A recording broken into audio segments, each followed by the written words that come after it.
Savez-vous comment dit-on 13 victoires en 16 grands prix en japonais? Je n'en ai pas la moindre idée. Mais il n'y avait pas besoin de parler la langue à Suzuka pour comprendre comment Max Verstappen a repris son rythme de croisière, puisqu'il a dominé de bout en bout le week-end au Japon. Ce nouveau succès permet à Red Bull de décrocher un nouveau titre au constructeur, le 6e de son histoire, en attendant le sacre de Verstappen, qui interviendra sans aucun doute au Qatar. Une bonne raison de célébrer avec les employés de l'écurie présents sur place, et bien sûr avec leur partenaire Honda, qui est absolument indissociable de leur succès. Dans cette histoire, il y en a un qui était peut-être un petit peu groggy, quelqu'un qui n'avait pas vraiment la tête à festoyer. Il s'agit évidemment de Sergio Pérez, qui a connu un dimanche absolument catastrophique. Le pilote mexicain est parti à la faute à plusieurs reprises, mais ce n'est peut-être pas ça qui a le plus marqué les spectateurs. Au bout de 13 tours, Pérez a abandonné, mais il est reparti en piste 40 minutes plus tard, ce qui n'a pas manqué de surprendre une bonne partie du public. Plusieurs d'entre vous m'ont interpellé sur le sujet, et j'ai décidé de vous en parler aujourd'hui. S'il est revenu en piste, c'est pour une raison bien précise, et vous allez voir que ça met en lumière une partie du règlement qui n'est pas forcément très claire. En fin de vidéo, j'aimerais également vous parler d'un autre événement survenu au Grand Prix du Japon, qui m'a particulièrement surpris. On va parler d'un pilote qui a reçu une pénalité assez peu courante avant même que la course ne commence. Alors sans plus attendre, on est parti.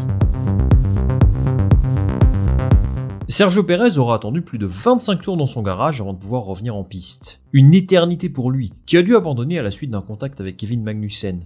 Red Bull a jugé que sa voiture était trop endommagée pour pouvoir continuer la course, ou plutôt qu'il pouvait continuer, mais que son rythme aurait été trop faible pour espérer ramener quelque chose. À la suite de ce contact, Pérez a reçu une pénalité de 5 secondes. Le problème, c'est qu'il était déjà arrêté dans son garage, et donc il n'avait a priori pas moyen de purger cette sanction.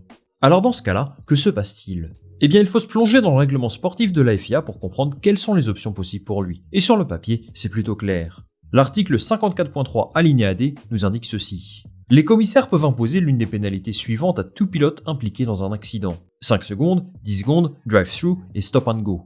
Si l'une de ces 4 pénalités est imposée à un pilote et que ce dernier ne peut la purger en raison de son retrait de la séance de sprint ou de la course, les commissaires peuvent imposer au pilote une pénalité de place sur la grille de départ lors de la prochaine course.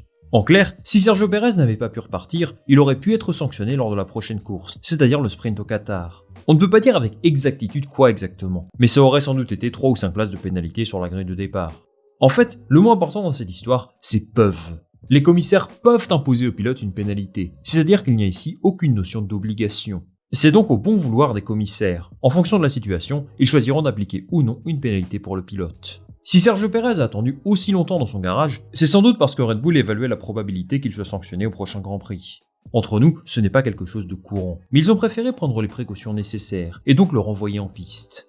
Alors on en arrive à la grande question. Pourquoi Sergio Pérez a-t-il été autorisé à reprendre le Grand Prix 26 tours plus tard? Eh bien tout simplement parce qu'il n'y a rien qui ne l'en empêche. Et oui, il n'y a absolument rien dans le règlement qui indique qu'une voiture qui a abandonné ne peut pas revenir plus tard sur la piste. En fait ici, il y a 2 règles qui s'appliquent. La monoplace doit effectuer 90% des tours pour pouvoir être classée, et la FIA se réserve le droit de mettre fin à la course du pilote s'il juge qu'il est un danger pour les autres, et pour lui-même bien sûr. Si la voiture de Pérez avait été jugée défaillante ou quelque chose du genre, ils auraient certainement brandi un drapeau noir. Avant de l'envoyer en piste, Red Bull a contacté la FIA pour s'assurer qu'ils étaient autorisés à le faire. Après avoir reçu le feu vert, Pérez est donc allé purger sa pénalité avant d'abandonner la voiture pour de bon. Ce genre de situation est très rare en Formule 1. Ça n'arrive presque jamais, parce qu'il n'y a pas vraiment d'intérêt pour les écuries de le faire en général. Mais dans le cas de Pérez, on comprend les motivations de son écurie. Au moins, il est sûr de partir à la bonne place au Qatar. Bon, ce qu'il s'est passé ce week-end soulève un problème intéressant, quelque chose qui nous expose finalement certaines limites du règlement de la FIA. La question à se poser est plutôt simple. Une pénalité est-elle juste si elle est effectuée à un moment qui n'a aucune conséquence sur la course du pilote? Et oui, si Sergio Pérez a reçu une pénalité de 5 secondes, c'est parce qu'il le méritait. Certains diront d'ailleurs que c'était complètement insuffisant vu comme ça a ruiné le dimanche de Magnussen. Il termine dernier vraiment à cause de ça. Et il n'a certainement pas dû apprécier de voir celui qui l'a percuté venir purger sa pénalité en mode essai libre en plein milieu du Grand Prix. Pire que ça, il ne va finalement recevoir aucune pénalité réelle pour cette manœuvre, et je trouve ça assez surprenant.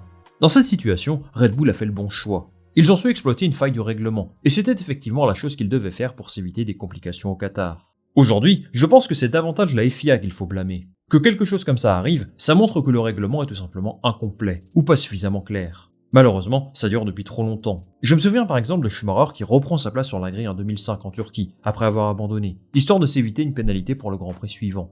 Pour éviter que ça se reproduise, la FIA doit faire évoluer son règlement. S'ils ne l'ont pas encore fait, c'est parce qu'il n'y a pas de solution facile selon eux. On pourrait peut-être interdire à une voiture qui a abandonné de reprendre la course, tout simplement. Mais bon, difficile de juger si ça résoudrait tous les problèmes.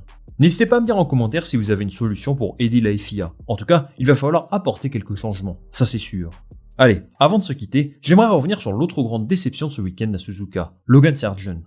Le pilote américain a peut-être connu son pire Grand Prix depuis qu'il a débarqué en Formule 1. Son accident en qualification a donné de sacrés maux de tête à son écurie, qui a sans doute dû passer une nuit blanche à réparer sa voiture. J'espère qu'ils reçoivent des bonus dans ces cas-là, parce que ça n'a pas dû être un travail facile. Sargeant devait donc partir 20ème sur la grille, mais les dégâts observés sur sa voiture l'ont obligé à partir de la pit lane. Mais en plus de ça, il a reçu une pénalité de 10 secondes avant même que la course ne commence, et je trouve que c'est vraiment intéressant de vous en parler, parce que c'est un cas assez rare en Formule 1. La FIA a estimé que son écurie a utilisé une troisième voiture, ce qui est évidemment répréhensible. Alors vous allez me dire, mais comment est-ce possible? La voiture était-elle tellement endommagée qu'ils ont dû rapatrier en urgence une troisième monoplace d'Angleterre? Non, pas exactement. En fait, son écurie a dû utiliser un châssis de rechange pour qu'elle soit prête à temps le dimanche. Sauf que lorsque les qualifications se terminent, on rentre dans ce qu'on appelle un régime de parc fermé, et je pense que vous savez ce que c'est. Pour faire très simple, les changements autorisés sur la monoplace sous régime de parc fermé sont très limités, et particulièrement stricts. Seuls quelques ingénieurs et mécaniciens sont autorisés à travailler sur la voiture, et la FIA s'assure que les changements apportés respectent le règlement.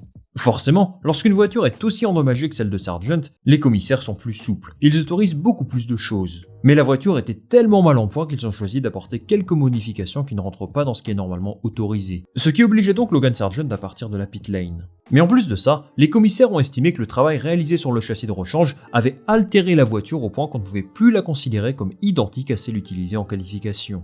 Alors je ne travaille pas chez Williams, donc je ne pourrais pas vous dire avec exactitude quels éléments ils ont changé. Mais on peut soupçonner qu'il s'agit avant tout d'un problème administratif plus qu'autre chose, ou plutôt un problème de timing. En fait, Williams a commencé à travailler sur le nouveau châssis avant même que la FIA ne déclare la voiture de Sargeant comme inutilisable. Le règlement stipule que certains éléments de rechange, la cellule de survie notamment, doivent utiliser des pièces déjà existantes, principalement des éléments internes. Williams a considéré qu'il n'y avait pas grand chose à prendre du châssis de Sargeant, et c'est sûrement vrai. Mais ils n'ont pas attendu le feu vert de la FIA pour commencer à travailler sur le nouveau châssis. En conséquence, les commissaires ont considéré que Williams avait, à ce moment-là, 3 monoplaces. Celle d'Albon, la voiture cassée de Sargeant, et donc le nouveau châssis. S'ils avaient attendu un petit peu plus longtemps, eh bien les FIA auraient sûrement déclaré que la voiture de Sargeant ne servait plus à rien, et donc leur châssis de rechange n'aurait pas reçu ce statut de troisième voiture. Williams aurait pu choisir de patienter, mais est-ce que la monoplace aurait été prête à temps? Peut-être pas, et c'est sans doute ce qui les a amenés à prendre cette décision. Ça n'a pas aidé Logan Sargeant, qui en plus de ça a connu un Grand Prix particulièrement compliqué.